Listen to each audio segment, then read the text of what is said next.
Hi student, lockdown के कारण आप लोगों का क्लास नहीं हो पा रहा है, जिस कारण आज हम ट्वेल्थ का कुछ टॉपिक पे आज आपको बताने जा रहे हैं।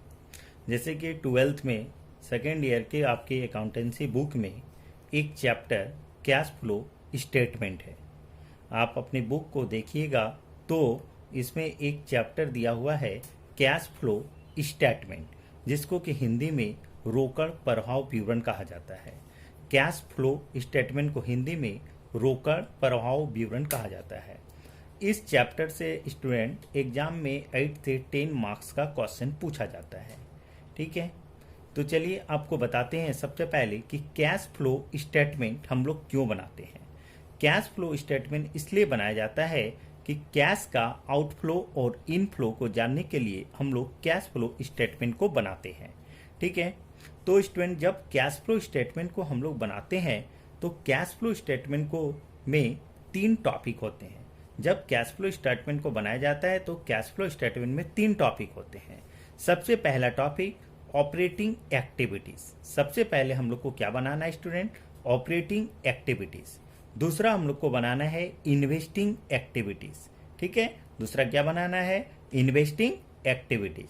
तीसरा हम लोग को बनाना है फाइनेंसिंग एक्टिविटीज। ठीक है, सबसे पहले ऑपरेटिंग एक्टिविटीज, इन्वेस्टिंग एक्टिविटीज और फिर फाइनेंसिंग एक्टिविटीज। ठीक है स्टूडेंट, लेकिन ऐसा होता है कि एग्जाम में जब आपको क्वेश्चन दिया जाता है तो एग्जाम में आपको ये बोला जाता है कि आप सिर्फ ऑपरेटिंग को बनाइए। तो अगर स्टूडेंट आपको अगर एग्जाम में ऑपरेटिंग एक्टिविटीज बनाने के लिए बोला जाए तो आप सिर्फ ऑपरेटिंग को ही बनाइएगा। ठीक है, बात समझ में आ रही होगी कि अगर आपको एग्जाम में ऑपरेटिंग एक्टिविटीज बनाने के लिए बोला जाए तो आप सिर्फ ऑपरेटिंग एक्टिविटीज को बनाइएगा। आपको इन्वेस्टिंग और फाइनेंसिंग नहीं बनाना है। आपको इन्वेस्टिंग और फाइनेंसिंग नहीं बनाना। अगर ऑपरेटिंग कहा जाए तो सिर्फ ऑपरेटिंग बनाना है। अगर स्टूडेंट आपको एग्जाम में ये कहा जाए कि आप कैश फ्लो स्टेटमेंट को बनाइए, अगर ये कहा जाए कि आप कैश फ्लो स्टेटमेंट को बनाइए, तो अगर आपको कैश फ्लो स्टेटमेंट बनाने के लिए कहा जाता है तो आपको ऑपरेटिंग, इन्वेस्टिंग और फाइनेंसिंग ये तीनों बनाना है। ठीक है स्टूडेंट, समझ में आ रहा है कि अगर ऑपरेटिंग बोला जाए तो ऑपरेटिंग बनाना है, और अगर आपको कैश फ्लो स्टेटमेंट बनाने के लिए कहा जाए तो आपको ऑपरेटिंग, इन्वेस्टिंग और फाइनेंसिंग बनाना है। ठीक है, तो चलिए हम आपको स्टूडेंट सबसे पहले ऑपरेटिंग एक्टिविटीज कैसे बनता है इसका रूल्स रेगुलेशन और आपको फॉर्मेट बनाते हैं। ठीक है, तो पहले स्टूडेंट हम आपको ऑपरेटिंग एक्टिविटीज बनाने का सारे रूल्स रेगुलेशन को बताएंगे, फिर हम स्टेप बाय स्टेप आपको इन्वेस्टिंग और फिर फाइनेंसिंग भी बनाने के लिए बताएंगे। तो पहले चलो स्टूडेंट हम देखते हैं कि ऑपरेटिंग एक्टिविटीज कैसे बनता है। इसको हम आपको फॉर्मेट के साथ सारे चीज को बतलाते हैं।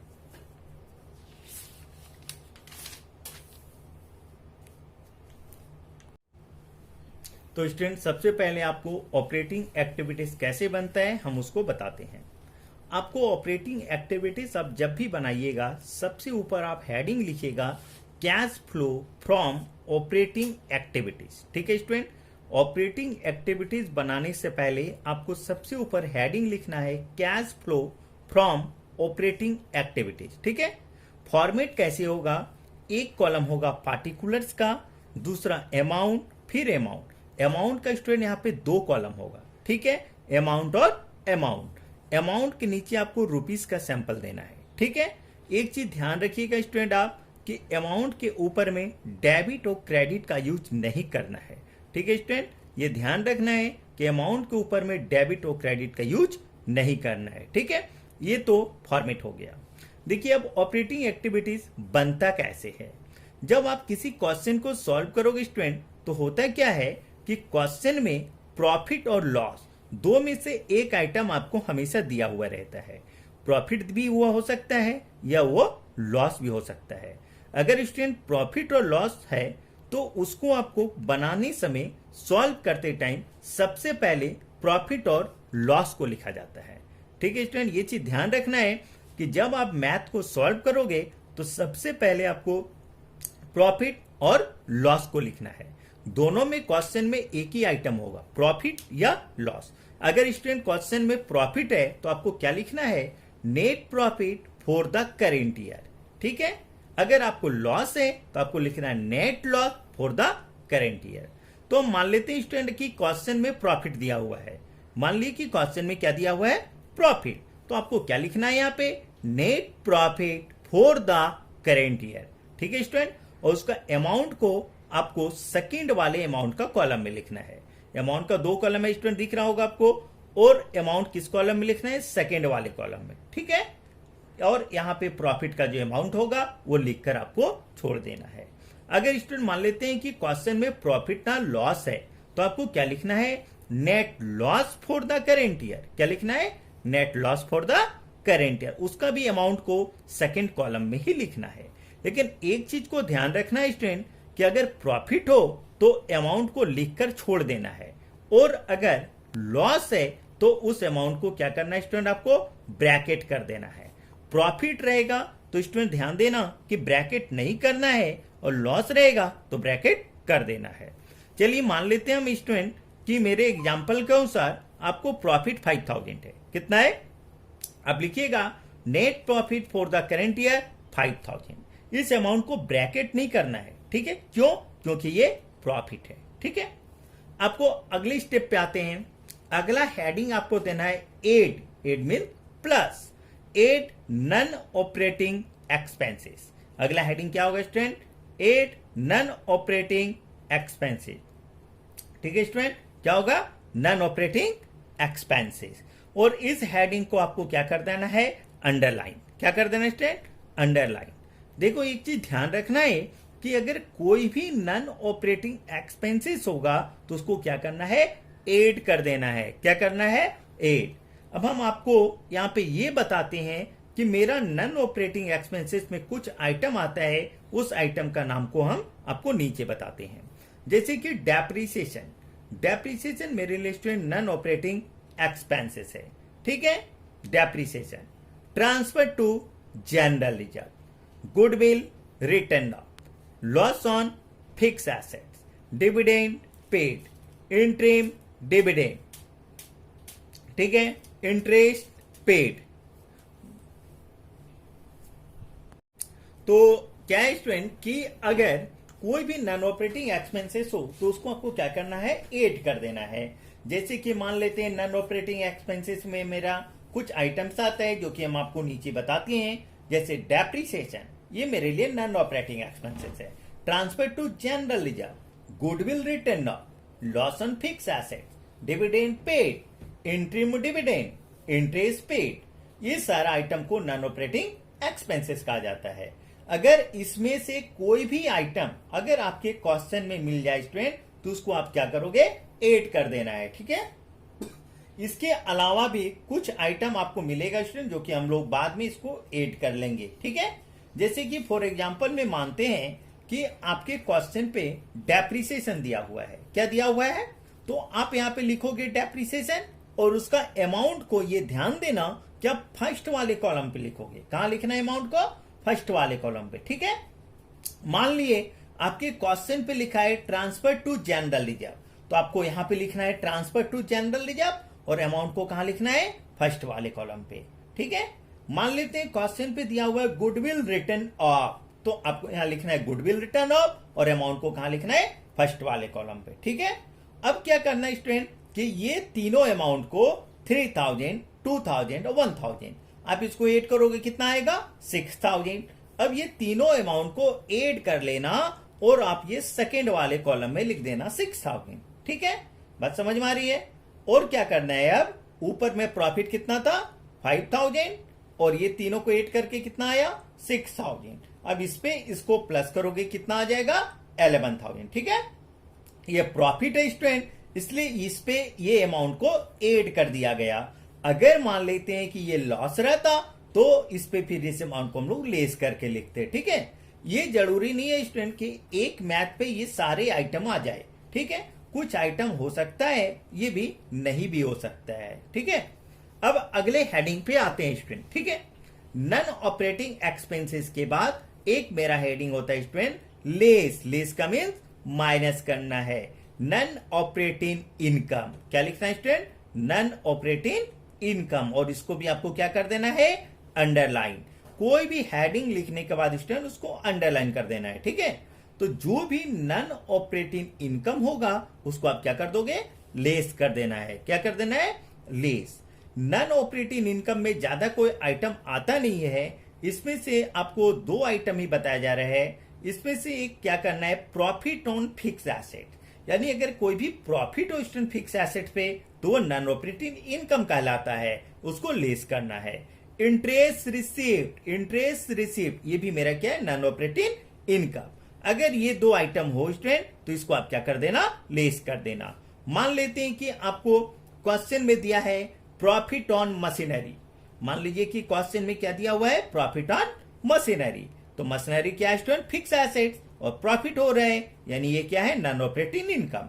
तो आपको यहां पे लिख देना है प्रॉफिट ऑन मशीनरी, और उसके अमाउंट को कहां लिखना है, फर्स्ट वाले कॉलम में। कहां लिखना है, फर्स्ट वाले कॉलम में। लेकिन एक चीज ध्यान देना है कि ये जो अमाउंट को आप लिखोगे, इस अमाउंट को आप ब्रैकेट कर दोगे। क्या करोगे, ब्रैकेट। क्यों, क्योंकि इसका हेडिंग क्या है स्टूडेंट, लेस है।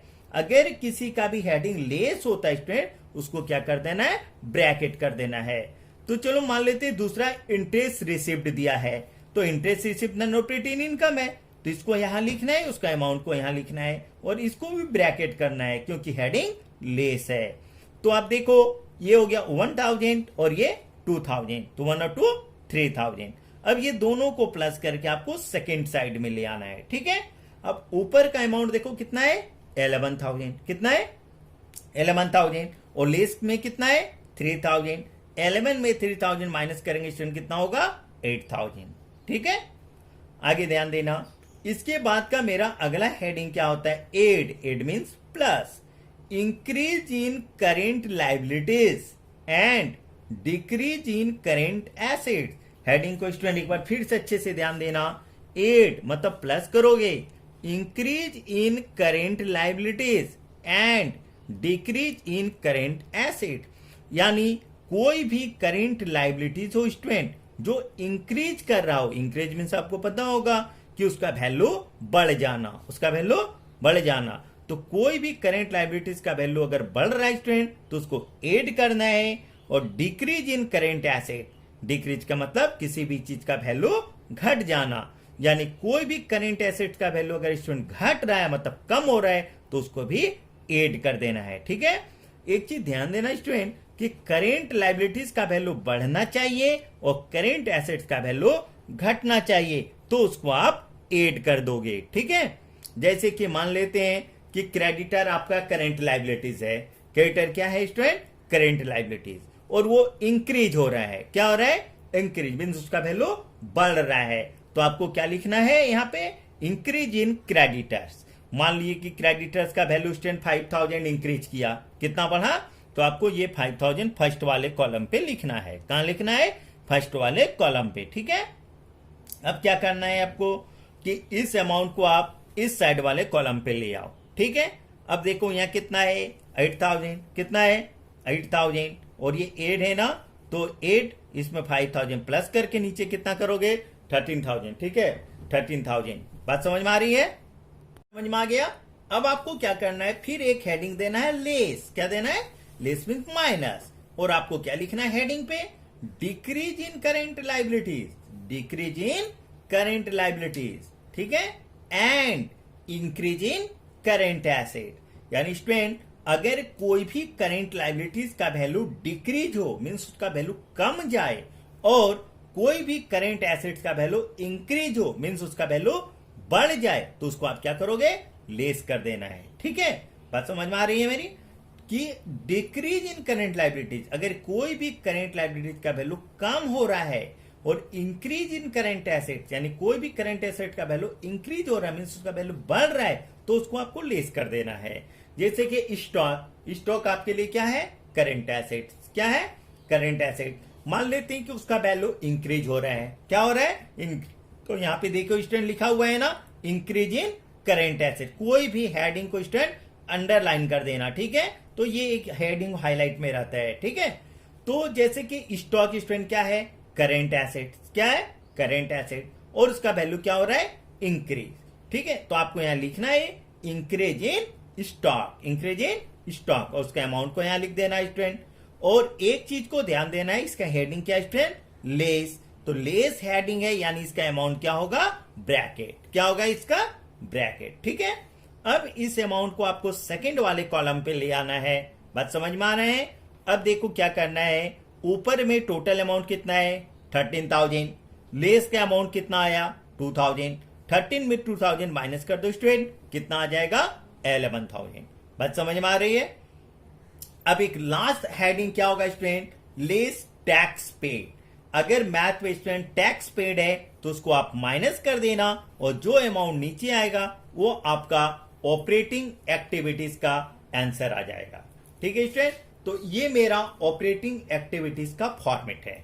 ठीक है, तो इसको पहले आपको क्या करना पड़ेगा, याद करना पड़ेगा, और याद करने के बाद फिर इसका हम लोग को मैथ सॉल्व करना है।